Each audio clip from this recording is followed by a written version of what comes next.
welcome to American Hops. I'm your host, Anna. Each week on the show, I check out a new microbrewery and the people and places that make it special. This week, we're in Adamstown, PA, home of Stout's Brewing Company.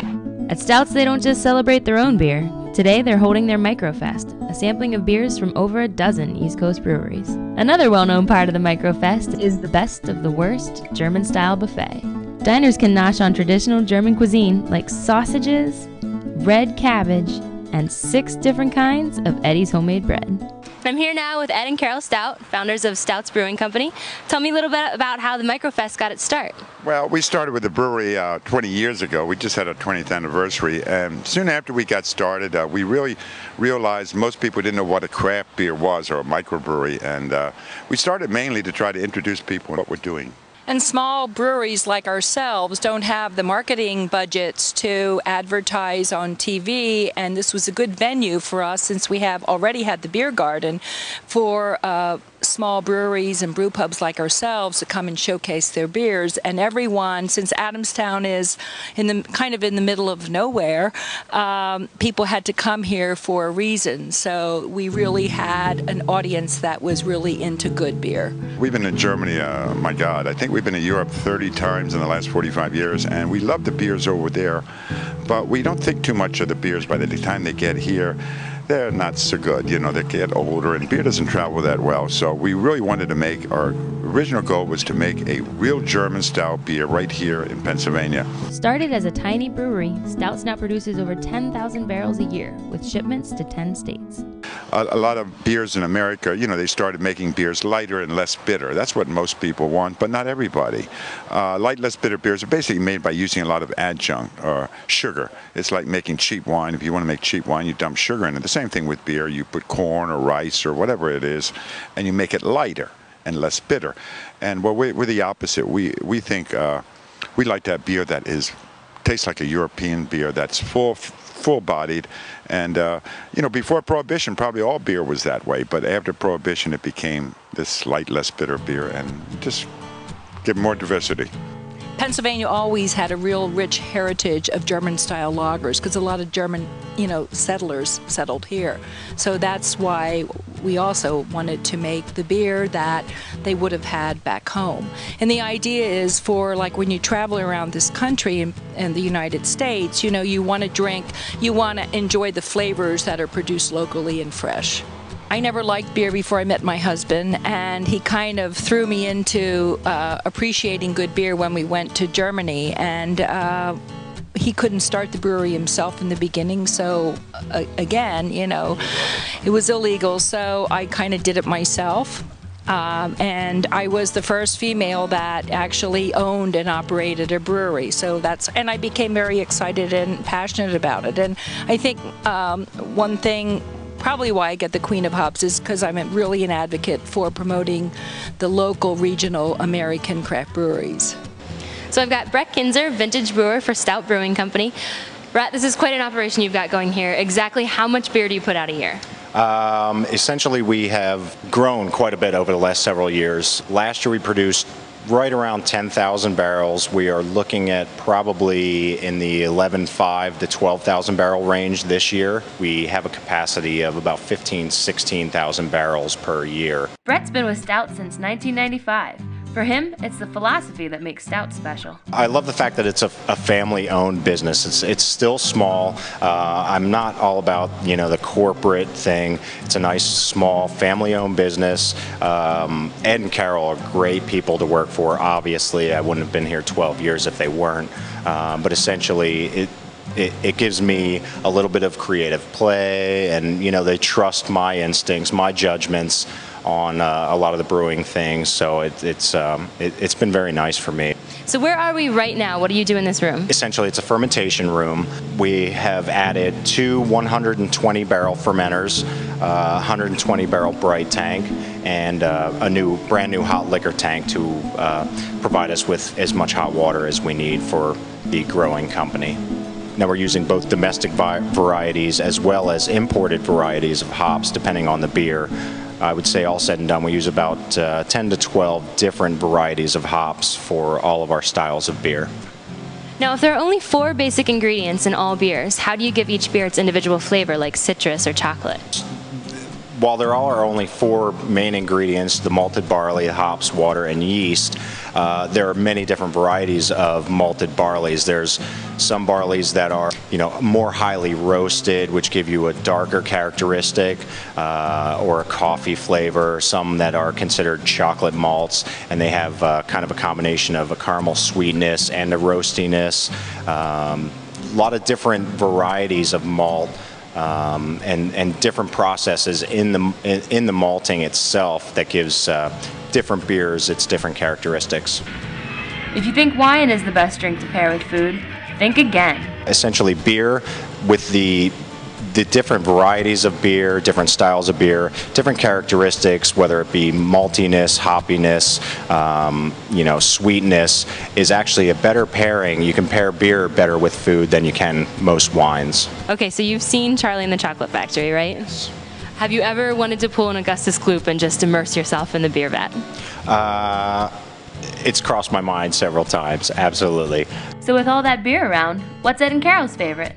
Absolutely, the Pilsner. It's the most difficult beer. I think Ed and I would agree. It took us 2.5 years to actually get the recipe the way we wanted it. It's very delicate, but it's fabulous. Any flaw will show up in a Pilsner, and it's just, in my opinion, wonderful. But Ed and Carol aren't the only ones who love the Pilsner. Men's Journal magazine has named their brew the country's best Pilsner 3 years in a row. More than a brewery, the farm Ed bought in 1962 now contains an antique mall with 400 dealers, a bakery, and an exquisite restaurant and pub, the Black Angus. While you're here at Stouts, make sure you check out Stoutburg Village, home to dozens of shops and even its own toy robot museum. Check it out. Thousands and thousands of robots await you in Joe Needlehan's museum. I had to meet the guy behind this unique place. So Joe, what first got you interested in toy robots? Well, I'm a retired New York City cop, and I used to work with the police department's tactical robots for the last 10 of my 20 years with the department. And 23 years ago, my late wife and I were up here in this area antiquing, and we happened to be in a toy store looking for something for my cousin's birthday, and she spotted a little plastic robot in the toy shop and said, "Oh, isn't this cute? You work with robots. Here's a toy robot. I'll buy it for you. Isn't this cute?" And then a few months later, she bought me a second one for my birthday, and a few months later, she bought me a third one for Christmas. And 23 years later, it just got way out of control. On display here, there's over 2,100, but I still have a couple 300 still packed away in the attic. That's a lot of robots. A lot of robots, yes, lots of robots. Of all those robots, which one's your favorite? Probably Robert the Robot. Well, he was the first American-made talking toy, and a very sophisticated toy for his time back in 1954 when he was introduced. And there's a bit of a lineage to him, so he's one of the robots you can talk about it at length because he's an interesting toy. Which one's the most unique? Most unique, maybe Mr. Machine by Ideal Toys. Not only was he a big wind-up robot toy, but he was also a jigsaw puzzle. You could take them all apart, and if you put them back together again without losing any pieces, you could play with them. Oh, you got me already. After all those robots, it was time for some beer. So I headed back to Stouts for some tasting.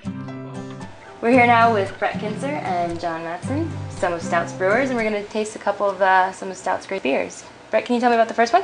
Actually, we'll start on this side with our lightest beer. That's our Pilsner, very traditional Pilsner, one of the first beers actually that Stouts ever brewed. And Ed and Carol's both of their favorite. Absolutely. Now, is there a particular way to pour that's best? I would tilt the glass. Okay.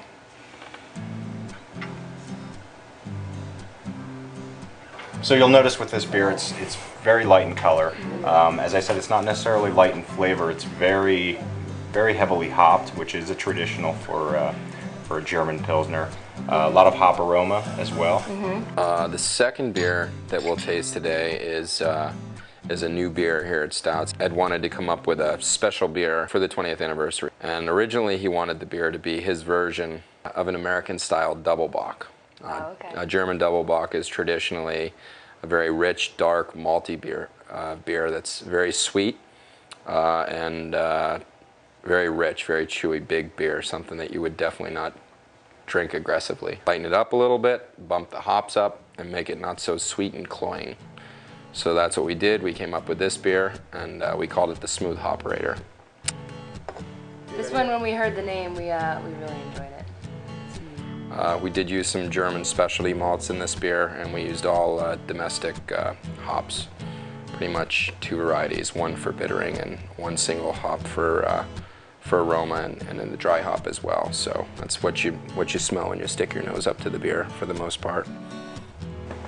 And I love beer with a lot of hops, so this is really good. I love this.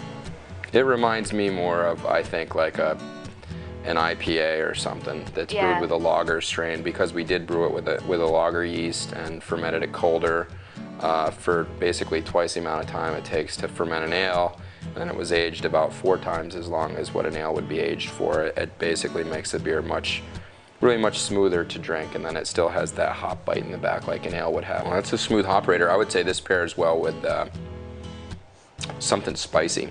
The spicy hops, it would pair very well with any spicy dish. Maybe even grilled, some kind of grilled foods. A grilled food would do. Malty beers usually do well with grilled foods with a more complex flavor. Caramelization of the grilled. Yeah, the Fat Dog. This is actually our darkest beer. It's an Imperial Oatmeal Stout. Our Fat Dog Stout originally was brewed as just a regular oatmeal stout, and we seem to have some bit more demand for some bigger beers. The original alcohol content on the original Fat Dog Stout was about 6.5%, and we have bumped this up and made it an Imperial Oatmeal Stout. It's about 9.5% now, 9.5 to 10. As a rule, are darker beers higher in alcohol? No, actually the darkness actually comes from the different types of malts that are used in the beer, and that's a big misconception with a lot of people. They assume because it's darker, it's stronger. A lot of people think that Guinness, for example, is a very strong beer. Actually, Guinness has about the same amount of strength as Budweiser. It just has a lot of darker, roastier malts in it, thus giving it the darker color. Definitely a lot of darker malts in this, some roasted barley, there is some chocolate malt. It's obviously, because it's 9.5%, has a little bit of alcohol warmth to it as well. Would you say that darker beers are better enjoyed in the winter? And kind of, you know how you get that kind of, a light wheat in the summer? Typically, yeah, because it's so heavy, if it's 90 degrees out and humid, you don't necessarily want to be pounding the Imperial. Or drinking a pint for that matter. Stouts. Tell me a little bit about what's the state of microbrewing today? It's really good. When we started in business, the total, it couldn't have been more than about 1% of the market. Then about 10 years ago, 15 years ago, it was over 1%. Then it was at 2%. Now it's like 3.5% going forward. There are certain states like Oregon, I think it's 11%. Americans are starting to realize there's something in life beside Wonder Bread, white American cheese, and light beer. There is something else, and that's what we're all about. What's your secret? What are you putting in those hops? Well, the secret is, we have demand for the beer, but we are controlling our growth. We really want to, most of our beer is actually sold in Pennsylvania. 80%. And that's the goal. And so until really the local market establishes, you kind of go to markets maybe where there's more of an interest in craft beer, craft wine, cheese and bread, if you will. But I think the secret is we are family owned. Our expansion is on demand, and quality is always the number one thing. So we want to get the finest malt, the finest hops, and we do things the old-fashioned way to make what we think is the best thing. And we're not only a German style, we make a variety of ales. We do a lot of experimental beers. We now do some barrel aging. So being small, we can also kind of react to the market. From brews to bots and breads to brats, Stouts has it all. So be sure to make room on your beer calendars for Stout's Brewing Company and their Microfest here in Adamstown, PA. I'm Anna. Until next time, stay hoppy.